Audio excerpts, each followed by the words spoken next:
Hey guys, Sunday morning அந்த அன்றைக்கி ஆடி கிருத்திகை அப்படின்றதுனால காலையில் எழுந்திரிச்சு குளிச்சுட்டு டிவியில் சாமி பாட்டெல்லாம் போட்டுட்டு அப்படியே அடுத்தடுத்த வேலை பார்க்க போயாச்சு. முன்னாடி நாளே வீடெல்லாம் பெருக்கி தொடச்சி விட்டுட்டேன். அதனால் அடுத்த நாள் காலையில் சும்மா கீழே மட்டும் வாசல் பெருக்கி சிம்பிளாக ஒரு கோலம் போட்டுட்டு வந்துட்டேன். ஸோ இன்றைக்கி 3 படையல் போட்டு சாமி கும்பிட்றதுனால நிறைய வேலையெல்லாம் இருந்துச்சு. ஃபாஸ்டிங் இருக்கலாம்னு நினச்சோம், ஆனால் இருக்க முடியல. அதனால் சிம்பிளாக தோசை புதினா சட்னி மட்டும் வச்சு பிரேக்ஃபாஸ்ட் முடிச்சாச்சு.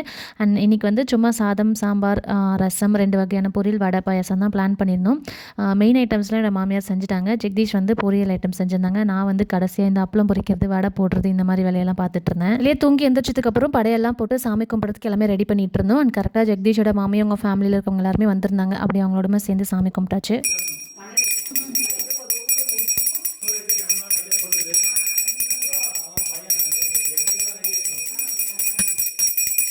படையில் இருக்கிறதுல கொஞ்சம் கொஞ்சமாக எடுத்துகிட்டு போய் காக்காக்கு வச்சுட்டு வரலான்னு பார்த்தா ஒரு காக்கா கூட காணும். அப்புறம் பக்கத்து வீட்டில் மாடு இருந்துச்சு, மாடுக்கெலாம் கொடுத்துட்டு அதுக்கப்புறம் எல்லாருமே ஒன்றா உட்காந்து சாப்பிட்டுட்டு கதை பேசிகிட்டு இருந்தோம்.